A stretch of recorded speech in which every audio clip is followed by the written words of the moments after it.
Let us open our Bible on Proverbs 27 verse 5.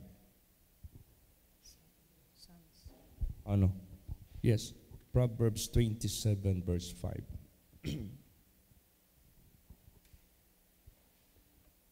Praise the Lord. Open rebuke is better than secret love. Yes. Open rebuke is better than secret love. Now, anong purpose ng open rebuke? Bakit kailangan merong rebuke? Ano iba yung rebuke? Pagsasaway. With a sharp reprimand, no? Yung bang sinuway ka. Now, ginawa ba yan ni Lord Jesus Christ nung siya narito sa sanglibutang ito? Yes! Naalala niyo si Peter. Tinawag niya, sinabi niya, "Get thee behind me, Satan! For thou savorest not the things which pertaineth unto God, but pertaineth unto men." Kailan niya ito sinabi sa buhay ni Peter? Naalala niyo yung sinabi ni Lord Jesus Christ na the Son of Man is bound what is written for him, that he must suffer. He must be killed. And the third day, he must rise again. Tapos anong sabi ni Peter? Hindi dapat mangyari yan over my dead body. Piniprevent niya what is written pertaining Christ to be done. Hindi pwede yun. Praise the Lord. Hindi pwede. Alam mo ba yung anong what is written? That is the will of God for you. That must be done. Kaya nga sinabi dyan sa banal na salita ng Diyos, walk circumspectly, not as fools, but as wise. Kailan ka maging wise sa presensya ng Diyos, knowing what is the will of God. Praise the Lord. And not only knowing the will of God, but you must do the will of God. Kailangan gawin mo ang kalooban ng Diyos. Kasi diyan nababatay ang ating kaligtasan. Yan yung sinabi, not everyone that call unto me, Lord, Lord, shall be saved, but he who do the will of my Father which is in heaven. Will of God which is in heaven. Praise the Lord. So, yan. Open rebuke is better than secret love. Bakit secret love? Alam mo, si Satanas mahilig ito ng sekreto. Secretly, he beguiled Eve. Secretly, Lucifer deceived the 1/3 of angels. Sekreto. No, tingnan mo yung nangyari ngayon sa bansa natin. Sinikrito ng gobyerno yung ginawa nila ngayon. Hindi nila isali yung Senate. Gusto nila sila lang. Tapos nagbigay sila ng malaking halagang pera to bribe. Secret lang yun. Kaya, nagputak-putak ngayon yung ating dating presidente para ibunyag sa buong Pilipinas na ito na ang nangyayari ngayon sa atin. We are being hijacked for their own personal benefits, not for the benefit of all citizen of the Philippines or the Filipino. So nagputak siya. Nalaman ng lahat. See? Para mapigilan ang tinatawag na secret agenda na hindi pakinabang kahit pa man ng madla. So ganun din sa spiritual natin. Praise the Lord. Si Lord Jesus Christ, tingnan mo si Lord Jesus Christ nung pumasok sa doon sa templo. Di ba sumigaw si Lord Jesus, "Why do you make the house of God a den of thieves and a house of merchandise?" Sumigaw si Lord Jesus. At kung basahin mo yung scripture, pinagtatapon niya yung mga tables doon ng mga merchandiser doon sa loob ng temple. Open ano yun? Public ano yun? Rebuke. Nireprimand niya lahat. Ganun. Bakit? Gusto ng ating Panginoong Hesukristo. Meron tayong moment of silence sa buhay natin in prayer to communicate our Heavenly Father which is in heaven. Hingiin natin sa Kanya, "Lord, not my will be done, but your will be done." Example lang. If you are being a single, anong will ng Diyos sa buhay mo? Huwag kang mag-commit ng fornication.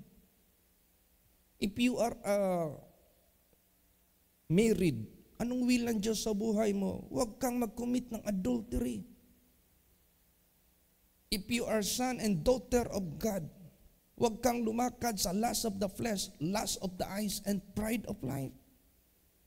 You will perish together with the world. Ano pa ang mga nakasulat dyan sa banal na salita ng Diyos? Sa will of God sa buhay mo for you na maligtas. Yan ang dapat nating isipin. Tandaan natin yan. Praise the Lord. Huwag nating kalimutan. Kaya open rebuke is better than secret love.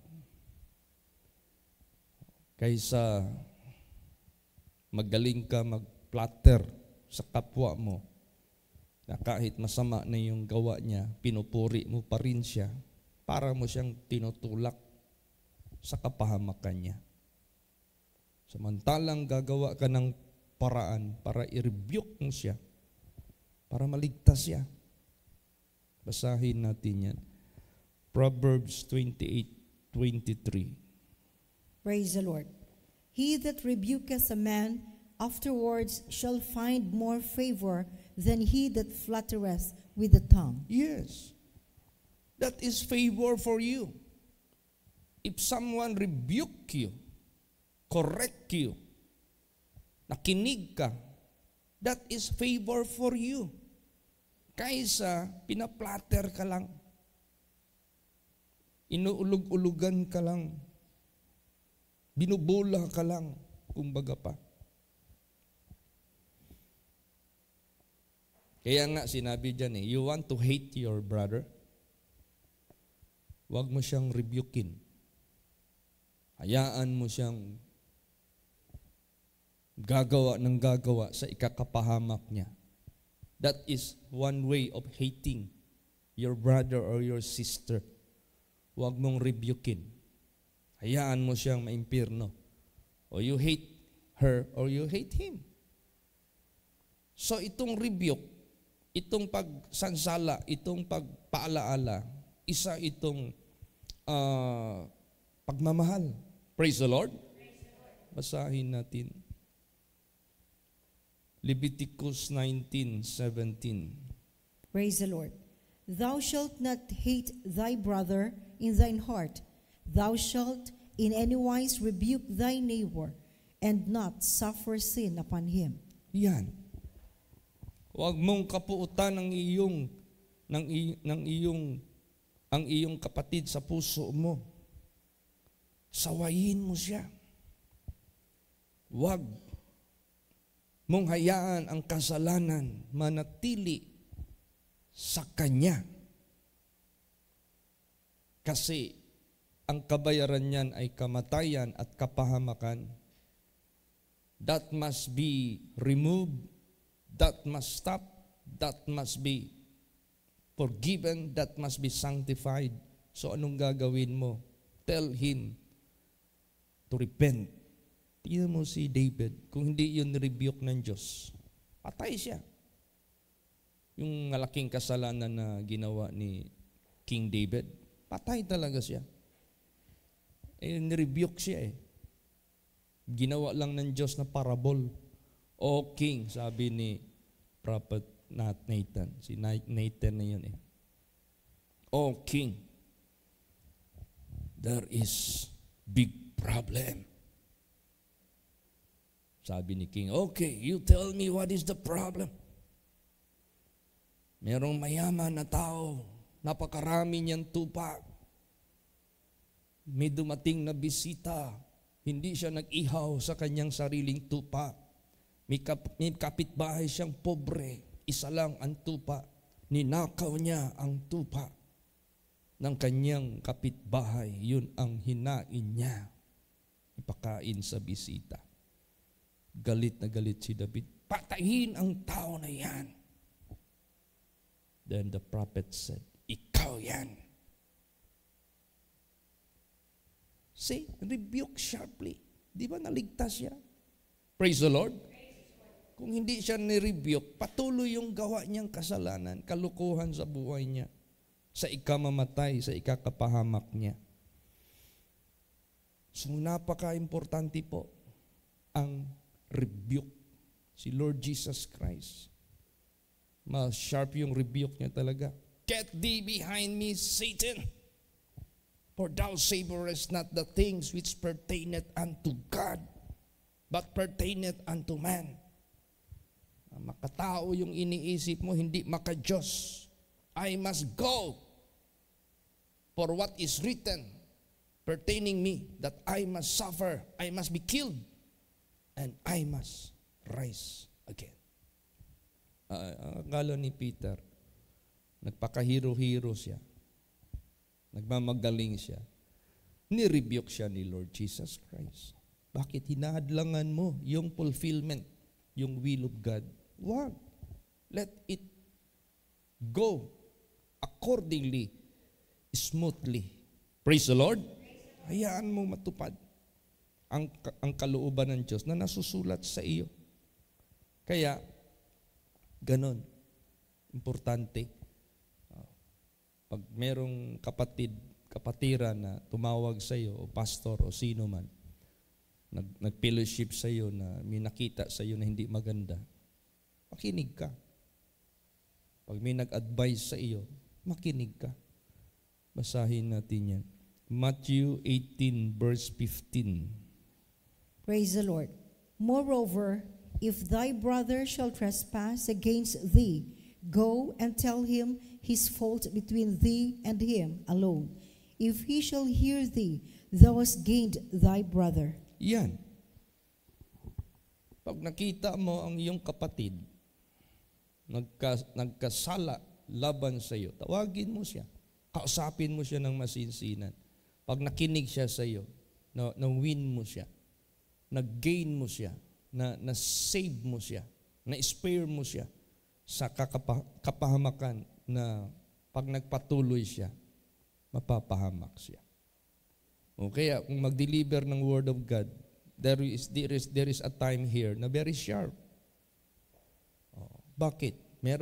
Merong tinatawag na drive, merong tinatawag na talaga impact. Bakit? Gusto ng ating Panginoong Diyos maintindihan mo what is the will of God, what is written pertaining your life na dapat mong sundin. Praise the Lord. Oo. Tulad niyan, pastor, kailangan kung ano yung batas ng Diyos sa mga spiritual, huwag kang mag-engage sa materialism. Stay. Pwede kang mag-pray sa mga material, sa mga anak ng Diyos. Pero huwag ka nang to the extent na maiwanan mo na lang yung ministry mo to serve tables. Di ba? Meron nangyari yan dito sa Bible. Na ang mga apostles, they are being asked by the people to serve materially ang madla and they will leave the Word of God. Sabi, no, hindi pwede. We cannot serve tables and leave the Word of God. Somebody must be appointed to perform. Kasi ang body of Christ, pag apostle ka, stay ka dyan sa spiritual objective mo, sa ministry mo. Diyan ka lang. Yan yung mission mo. Praise the Lord. Pag prophet ka, gawin mo. Maging ready ka. Clean vessel, anytime merong pahayag si Jesus sa kanyang mga anak, available ka. Ano pa? Pag teacher ka, gampanan mo.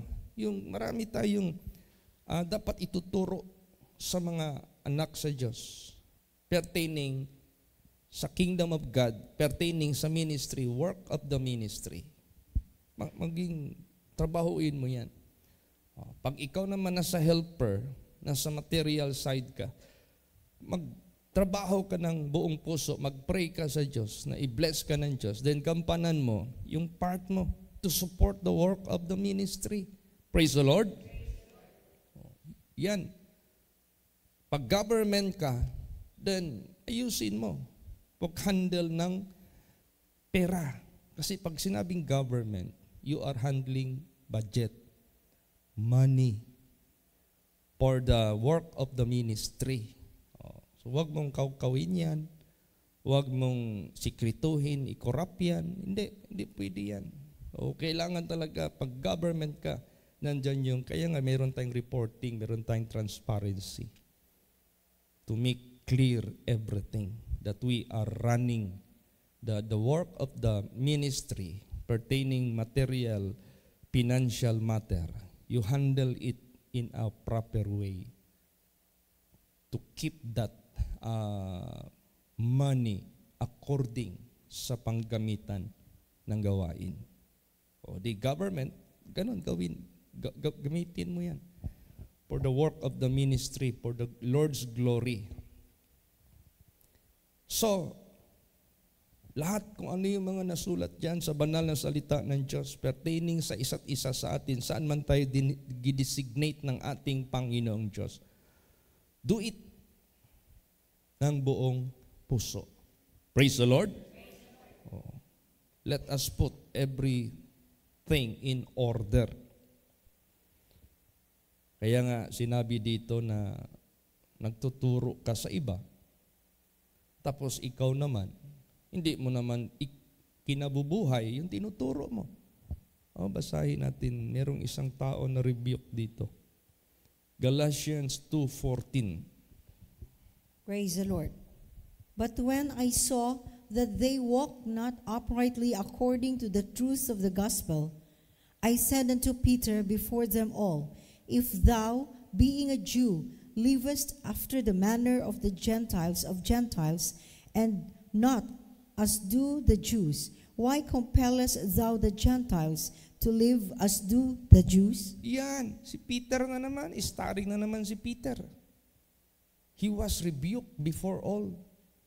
Kung ikaw, isang Hudiyo, tapos namumuhay kang hintil, tapos kino-compel mo yung mga hintil na namumuhay as a Jew, paano mo yan magawa? Para bagang nag-preach ka ng holiness and righteousness at gusto mo yung mga makasalanan maging mamuhay na holy at righteous, when in fact, ikaw pala namumuhay na masama at makasalanan at marumi. Hindi pwede yun. Praise the Lord. So, meron talagang tinatawag na proper handling of life. I-handle mo yung buhay mo in a proper way. If you are teaching people to be holy, to be righteous, live according unto it. When, pag may tukso, may pagsubok sa buhay, then i-apply mo yung natutunan mo. Para yan ang ipakita mo sa kanila, ganito ang gawin natin. Pag may mga ganito na mga tukso, ganito ang gawin natin, ganito ang dapat natin. I-resist natin lahat yan. Do not give any consent if sinner entice you. neither give consent. Turuan mo sila ng husto. Ipamumuhay mo yung tinuturo mo. Praise the Lord. So yun ang gawin natin sa buhay natin. Ipamumuhay mo yung tinuturo mo sa mga tao na gusto mong ipaintindi. Bakit kailangan ng open rebuke? Para yung lahat na nakarinig, matuto. Praise the Lord. Bakit ang Bible open to the public? Anong nakasulat dyan sa Bible? Dalawa dito. Lahat ng mga masasamang tao na naka-record dito, that is for our learning. Na huwag natin silang i-follow. Mga righteous people dito na nakasulat din, yun ang markahan natin. Kaya nga sinabi dyan, mark the perfect man. Because the end of that man is peace. Do not follow after sinners. Huwag nating sundin yung mga masasama na nakasulat dyan sa Bible. So the Bible is open for the public, for learning, for our lesson to learn. Praise the Lord. Basahin natin yan. 1 Timothy 5:20. Praise the Lord.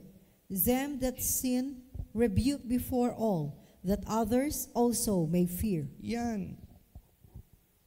Rebukein sa harapan, sa lahat, para ang bawat isa matakot sa Panginoong Diyos.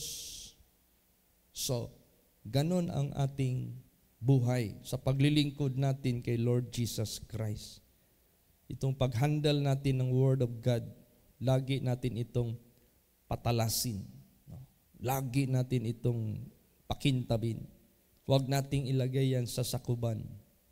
Lagi yang nakahawak sa kamay at laging nakataas yan, ready to strike any against iniquities and against the operation of Satan, against the deception of Satan, against the lie of Satan. Para ang bawat isa sa mga anak ng Diyos mamuhay according sa will of God. Basa 2 Timothy 4 verse 2. Praise the Lord. Preach the word, be instant in season, out of season, reprove, rebuke, exhort with all long-suffering and doctrine. Yan. How do you preach the word of God? Instant in season, out of season. Anong ibig sabihin yan? Kung ang government natin declared no works, no schooling because of the weather, because it is out of season, hindi magandang season. Sa atin, sa spiritual, season or out of season, be instant. Ibig sabihin yan, as is pa rin. Praise the Lord. Nandyan ka pa rin namumuhay sa kabanalan at sa katuwiran, season or out of season. Any seasons cannot affect your obedience, your faithfulness to God. Any seasons cannot affect sa pagka-prayerful mo, sa pagka-watchful mo. Kailangan patuloy yan kahit anong mangyari sa mundo. Kasi importante yan. Hindi yan pwede masuspend. Hindi yan pwede maputol. Even death cannot stop it. Praise the Lord. Reprove, rebuke, exhort with all long-suffering and doctrine. Kailangan talaga ito ituro. Kailangan talaga ito magsaway. Kailangan talaga ito magsansala. Kailangan talaga ito i-exhort with all long-suffering and doctrine. Pag sinabing doctrine, that is pure word of God. Kaya nga sinabi dyan, all scripture is given by inspiration of God, and it is profitable for doctrine, for correction, for reproof, for instruction in righteousness, so that the man of God will be perfect, truly furnished unto every good work. Ano yung furnished? Complete. Alam mo yung anong diferensya ng hotel at saka Airbnb? Ang hotel, matulog ka lang dyan. Pero yung Airbnb, furnish. Pag sinabing furnish, parang bahay mo. You can cook. Pwede ka magluto. Merong frigidaire. Merong plancha. Parang bahay mo. Furnish. Pag sinabing furnish, complete. So yung scripture na yan, this will make us complete in terms of doing, pleasing, acceptable, and perfect will of God. So paano tayo maging furnished? Kailangan tayo ma-doktrinahan sa Holy Scripture. Hindi doktrina ng tao, hindi dogmas ng tao. Kaya nga sabi dyan ni Lord Jesus Christ, Ye make the commandments of God non-effect because of the keeping of the commandment made by man. The tradition, sabi ni Lord Jesus Christ, ginagawa niyo walang epekto ang commandment ng Diyos dahil sa pag-keep ninyo sa mga traditions na yan which made by man. Making non-effect. So sa atin, doctrine, use the Bible. Not our own imagination, neither our own way of interpretation. Hindi. Kaya nga sinabi dyan, all scripture are written not by any private interpretation. What do you know private interpretation? It is just by the common people. But it is inspired by the Holy Spirit. Kahit tayo, mag-interpret tayo ng Bible, do not interpret it with your own private interpretation. But it must be led by the Holy Ghost, by the Holy Spirit. If the Bible is being written, inspired by the Holy Ghost, ikaw rin na mag-deliver nito. You must be inspired by the Holy Ghost. Praise the Lord. Para sa ganun, ano talagang totoo na iparating, ipaintindi ng Diyos? As is, where is. Hindi kay, the Bible is written and inspired by the Holy Spirit, by the holy men of God. Tapos pag-deliver mo ngayon sa Bible, it is inspired by your flesh. Maging kulto ka niyan. Anong kulto? Di ba? Ano ba yung mga kulto?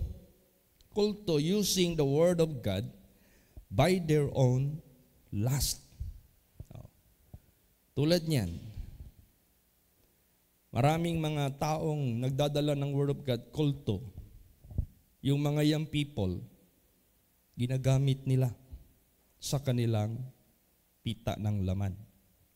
Tapos sabihin nila, i-offer nyo yung buhay nyo sa Ama. Ibigay nyo sa anak. Gawin nyo ang kalooban ng Ama sa pamagitan ng pagbigay ninyo sa katawan ninyo sa anak. Yung pala, ang gusto niya lang, para lang niya matikman ang laman. So, making the gospel, the kingdom of God, which is holy, in private interpretation.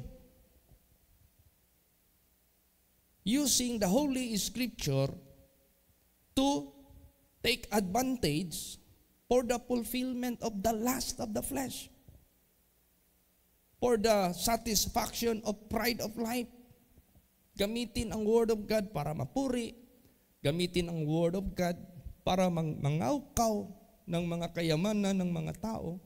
O that is private interpretation. If the Holy Scripture is being written not with any private interpretation, but it is inspired by the Holy Ghost, this must be also delivered by the holy men of God inspired by the Holy Ghost para proper ito maihatid sa mga tao in His own way. Praise the Lord! Kaya, ganon. Preach the word, be instant in season, out of season, reprove, rebuke, exhort with all long-suffering and doctrine. Para yung faith ng mga tao sa Diyos maging sound. Ano yung sound? Maging tama. Ano yung sound? Maging order. Ano yung sound? Maging proper. Yan. Pag sinabing sound mind, taong matino. Pag sinabing sound wisdom, tamang wisdom. Pag sinabing sound, that is proper, that is correct. Basahin natin. Titus 1:13. Praise the Lord. This witness is true. Wherefore, rebuke them sharply, that they may be sound in the faith. Yan. Hindi kay ang mga tao, hinahatid mo sila, ang faith nila sa sarili mo. Na meron kang interest na hindi naman yun ang interest ng Diyos sa mga tao, pero meron kang self-interest, ang mga tao, ihahatid mo sila, hindi doon sa sound faith. Nililigaw mo sila sa faith na mali. Kasi ang purpose mo doon is just to take advantage out of them. O, di ba? So, dapat, sinabi dito, this witness is true. Wherefore, rebuke them sharply, that they may be sound in the faith. Na anong gagamitin natin to rebuke? The Word of God. The Word of God is quick and powerful, sharper than two-edged sword. Iyan ang gagamitin mo. But not in your own private interpretation because of your personal interest sa mga tao, but do it to the glory and to the honor of the owner of this word. Kaya tawag nito Word of God. Praise the Lord. This is not yours. This is not yours. This is not mine. This is not ours. This is the Word of God. So it must be His Word. His Word, yung salita niya, ang dapat gamitin at masunod. Hindi yung sarili natin. So, therefore, kailangan talaga marinig lahat anong nakasulat dito sa Biblia. Kung ano yung mga examples dito ng Diyos na napahamak because of their wickedness, tell the people para manginig ang lahat, matakot ang lahat, at hindi susunod. Kailangan ito i-highlight. Ang kapahamakan ng mga masasama, i-highlight yan para ang mga tao matakot gagawa ng kasamaan dahil ayaw din nilang mapapahamak. Rather than to keep it secret, pag nakita mo ang mga tao na masasama, hinayaan mo sila, mapapahamak sila. Basahin natin yan. Deuteronomy 13:11. Praise the Lord. And all Israel shall hear and fear, and shall do no more any such wickedness as this is among you. Yan. Para matakot. Let them hear. Iparinig sa kanila. Ito ang nangyari sa langit when Lucifer, one of the brightest, perfect archangel of God, rebelled against his Creator. Binagsak ng Diyos and have no more opportunity to regain the blessings of God na binigay sa kanila. And they are reserved for eternal damnation. O di, para matakot tayo magrebelde against God. Praise the Lord.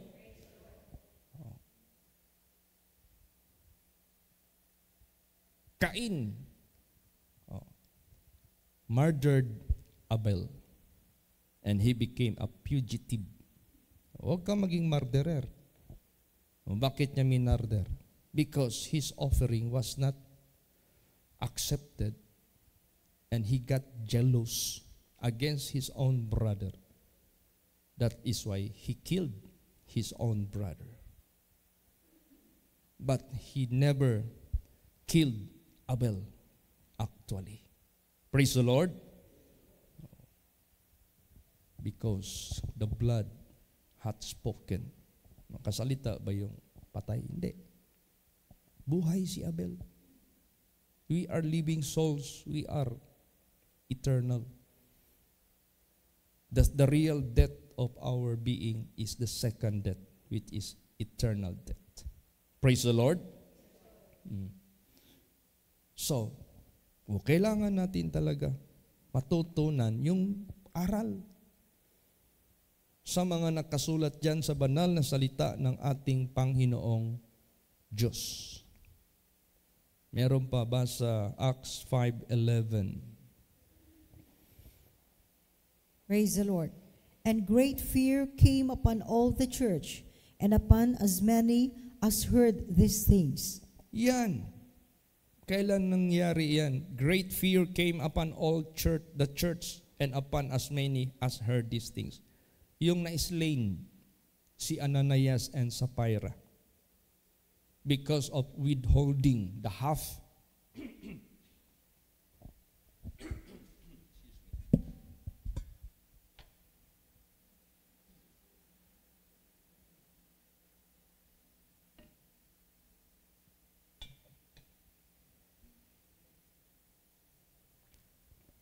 Because they lied against the Holy Ghost. So ibig sabihin yan, yung due to God, give due to God. Do not lie against the Holy Ghost. You are not lying against pastors. You are not lying against anyone, but against the Holy Ghost. Di aral yan sa atin. Praise the Lord. Malaking aral yan sa buhay natin. Do not ever withhold which is due to God. Doon nga sa Canada, ang tax doon, automatic yan. Kaya dito sa Pilipinas, pag nag-sweldo ka, ang tax, punta kagad yan sa kaba ng gobyerno. If that is being done to the government who is looking for the welfare of the constituents, di lalot na ang welfare sa kaluluwa ng mga tao. Kailangan ibigay natin which is due to God. Praise the Lord. Basta nakita mo, ginamit yung tithings mo sa mga lingkod ng Diyos sa pinapagawa ng Diyos sa kanila. That there will be meat in my house. Not only sa buhay ninyo, but to many people. Pag nakita nyo yan, ibig sabihin yan, He used the resources which is due to God to be given by the members in a proper way. Ibig sabihin yan, for the propagation of the gospel, for the work of the ministry, for the edifying of the body of Christ. Praise the Lord. So, ganun. Last verse, basahin Acts 19:17. Praise the Lord. And this was known to all the Jews and Greeks, also dwelling at Ephesus, and fear fell on them all, and the name of the Lord Jesus was magnified. Yan. Nalaman ito sa lahat ng mga Hudiyo at mga Grigo at lahat na nakatira dyan sa Ephesus. Ang takot nandoon sa kanila lahat at ang pangalan ng Panginoon Jesus na palaki, na magnify, pag sabi na magnify, na palaki, na enlarge, or nag-glorified ang pangalan ng ating Panginoong Hesukristo. Pag walang takot sa tao, sa Diyos, hindi mo mag-glorify ang Diyos. Never yan. Praise the Lord. So napaka-importante yung rebuke, open rebuke is better than secret love. The word of God is that is being preached. This is open rebuke. Kaya nung bago pa ako sa pagpakinig ng word of God dito sa banal na dako, feel ko talaga yung talas. Bakit? When can you feel the sharpness of knife or any sword? Once it is being strike against you, mapuputol talaga yung lahat ng mga sanga ng kasalanan mo. Putol talaga yan. Praise the Lord. You will never remain the same as what you are before. Puputulin yan. I-shapen ka ng Diyos. Kaya, only the Word of God can shapen anyone. Tingnan mo yung testimony ni Sister Neneng Luzon. Yung palang nag-request ng prayer sa atin through online, yung kapatid niya na lalaki. Hindi niya raw in-expect yun. Kasi alam mo, Pastor Chit, black sheep yan sa aming pamilya. Dahil sa kakapray ko ng Acts 16:31, nagkaroon siya ng slight stroke. Kaya nag-seek siya sa Panginoon na testimonihan ko siya, nag-request siya sa iyo na magpa-pray. Nung na-prayhan mo siya, miraculously, gihil siya ni Jesus. Ngayon, ang bait-bait niya. Nabago siya, nag-online siya, nakikinig siya ng Word of God. Praise the Lord. Tapos sabi niya sa akin, Pastor, nung narinig ko yung Word of God, meron kasi akong kalibin. Nagtaka na yung kalibin na hindi ko na siya ginagalaw. Kasi takot na ako sa Panginoon. Tingnan mo yan. Na-shapen siya. Praise the Lord. Sa sanglibutan ito, pag live-in, parang asawa mo na yan. Nagtaka yung kalibin niya, hindi na siya ginagalaw. Dahil nakarinig siya ng Word of God. Tapos nag-ask siya sa akin, gusto na niyang magpabaptize. Dahil lang sa pagpakinig ng Word of God. Rebuke. Magsisipin yan sa kanino pa man. Praise the Lord. And I am looking for opportunity anytime I can visit them as early as possible. Napending lang yun dahil sa masamang weather. Kaya i-pray natin ito by the mercy and by the grace of God. So, ganun. Salamat tayo sa Diyos. Hindi niya tayo hinayaan dito sa banal na salita ng Diyos. Nire-rebuke lagi tayo. Nire-remind tayo. Kaya we must have moment of silence to meditate and to listen the voice of God, and it must be always, Lord, not my will be done, but your will be done. What is written for me, it must be done.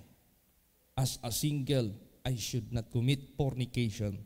As a married, I should not commit adultery. As a pastor, I should not engage to any carnality and materialism. Praise the Lord. Lord, not my will be done, but your will be done.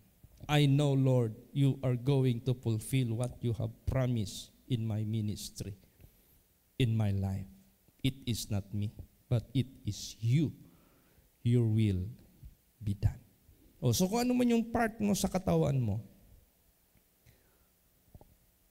your will niya matupad. Kunyari, nandiyan kayo sa support, pinagpala kayo ni Jesus Christ. Ang iba sa inyo naging seaman. Ang iba sa inyo naging teacher. Ang iba sa inyo naging businessman. So nandiyan kayo sa part sa helper, sa pagtulong. Ibigay nyo yung what is due to God, tithes and offerings. Praise the Lord.